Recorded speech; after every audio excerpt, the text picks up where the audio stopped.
নমস্কার বন্ধুরা, আজ আমি খুব সহজে চিলি চিকেন করার একটা পদ্ধতি তোমাদের দেখাচ্ছি।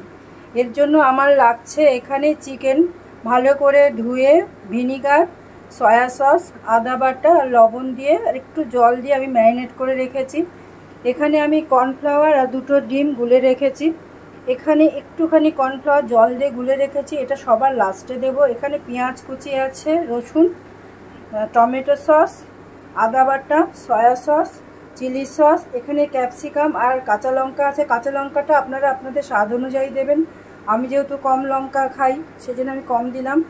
এখানে একটু পেঁয়াজ এইভাবে কেটে রেখেছি বড় বড় মোটা মোটা করে, আর লবণ। এবার আমি চিকেনটাকে কর্নফ্লাওয়ারে গুলে ভেজে নেব, বেশ লাল করে আমি ভেজে নেব। কড়াইয়ে আমার সরষের তেল গরম করে নিয়েছি, আমি সরষের তেলে পুরো রান্নাটা করব।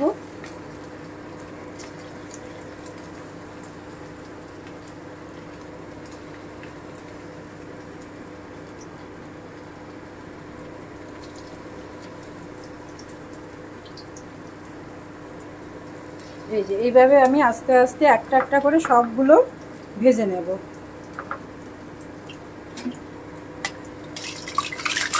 এতে আমি কোনো লবণ দিইনি, জল ছিল একটু পড়ে গেল, কোনো ব্যাপার না।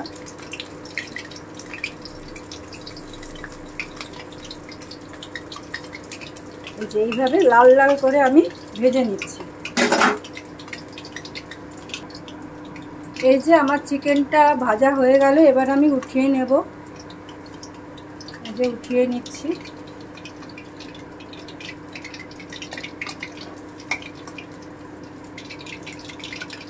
এইভাবে আমি পুরো চিকেনটাই ভেজে নেব।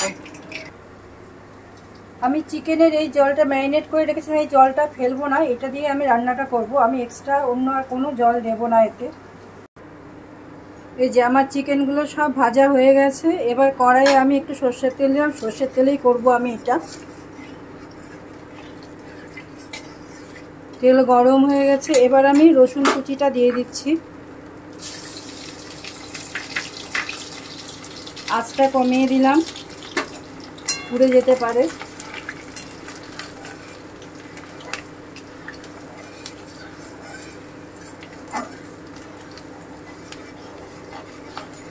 এইভাবে চিলি চিকেন করাটা আমার এক দাদা আমাকে শিখিয়েছিলেন।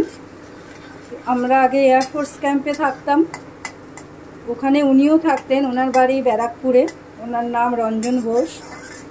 এখনও আমার মনে আছে, তাও প্রায় 24 বছর আগের কথা। আমি তখন থেকে এইভাবেই করি এটা।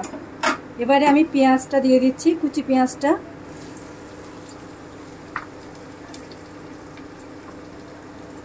এবারে আমি পেঁয়াজটা একটুখানি ভেজে নেব। আজ একটু আপনাদের সাথেও শেয়ার করলাম, দেখুন কেমন লাগে।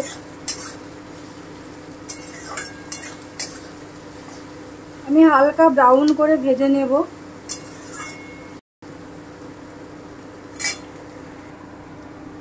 এই যে মোটামুটি ব্রাউন হয়ে এসেছে। এবার আমি ক্যাপসিকামটা আর কাঁচা লঙ্কাটা দিয়ে দিচ্ছি, সাথে একটুখানি লবণ দেব, খুব কম, কারণ ম্যারিনেট করার সময় দিয়েছিলাম, তার জন্য এখন একটু কমই দেব, পরে আর একটু দেব। ব্যাস, এইটা দিয়ে আমি এখন একটু ভেজে নেব ভালো করে ক্যাপসিকামটা। এবারে আমি আদা বাটাটা দিয়ে দিচ্ছি। এই যে এগুলো সব ভাজা হয়ে গেছে আমার, এবারে আমি আদা বাটাটা দিয়ে দিচ্ছি।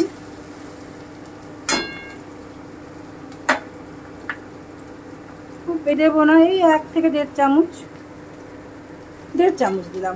আমি সব কিছুই হাত দিয়েই দিই, ওটাই আমি খুব স্বাচ্ছন্দ্য বোধ করি। দিয়ে দিলাম। জাস্ট আদাটা একটু ভেজে আমি চিকেনটা দিয়ে দেব। এই যে এগুলো সবই আমার ভাজা হয়ে গেছে, সবটাই ভাজা হয়ে গেছে। এবারে আমি চিকেনটা দিয়ে দিচ্ছি।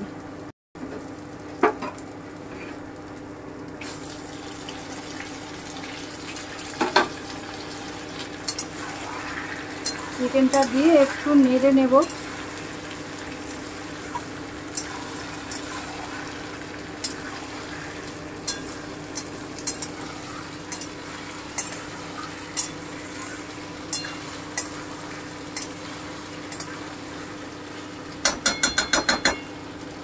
এটা খুব সহজ পদ্ধতি একটা। এবার আমি ম্যারিনেট করা জলটা দিয়ে দিচ্ছি।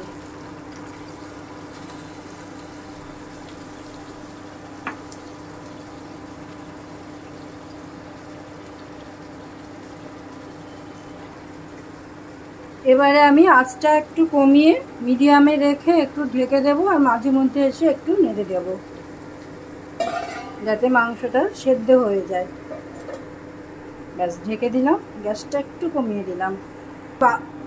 এবার আমি বাকি লবণটা দিয়ে দিচ্ছি। আপনারা আপনাদের স্বাদ মতো দেবেন, কারণ সয়া সসে একটু লবণ থাকে।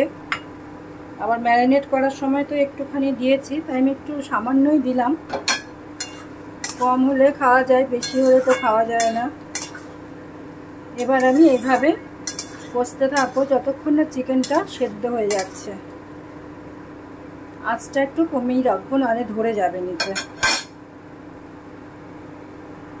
আবার আমি একটু ঢেকে দিলাম। ঢাকাটা তুলে দেখি কতটা কি হলো। হ্যাঁ, অনেকটাই হয়ে এসেছে, প্রায় শেষের দিকে। আর একটু ঢেকে রাখছি,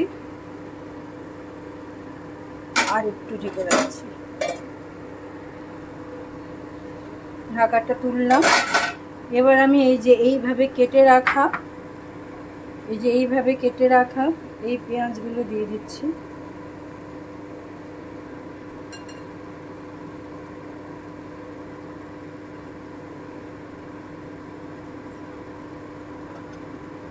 নেড়ে আর একটুখানি আমি ঢেকে রাখবো। আমার চিকেনও সেদ্ধ হয়ে গেছে। এই যে চিকেন একদম সেদ্ধ হয়ে গেছে, সফট হয়ে গেছে। এবার আর একটু ঢেকে রাখছি। এবারে ঢাকাটা তুলে দেখছি।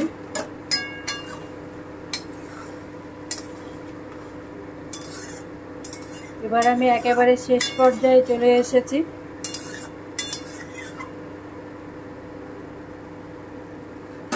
আগে আমি চিলি সসটা দিচ্ছি, 2 চামচ মতন আছে। সয়া সসটা দিলাম।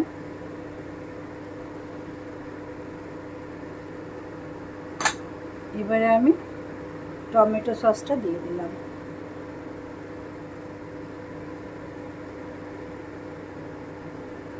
সস দিয়ে আমি আর বেশিক্ষণ ফুটাবো না, জাস্ট একটু শুধু নেড়ে নেব।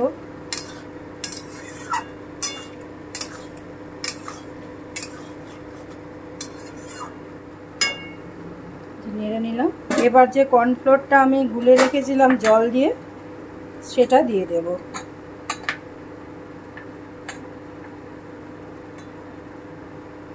এই যে সেটা দিয়ে দিলাম। ব্যাস, এবার আমি ঢাকা দিলাম। ঢাকা দিয়ে কিছুক্ষণ রাখবো। গ্যাসটা অফ করে দিলাম। এবার আমি ঢাকাটা খুলে দিচ্ছি। কালারটা দেখো, কর্নফ্লোরটা পরে দিলে কালারটা খুব সুন্দর আসে। আমার রান্না কমপ্লিট। খুব সহজেই চিলি চিকেন। এই যে আমার চিলি চিকেন তৈরি। ধন্যবাদ সবাইকে। সবাই খুব ভালো থেকো।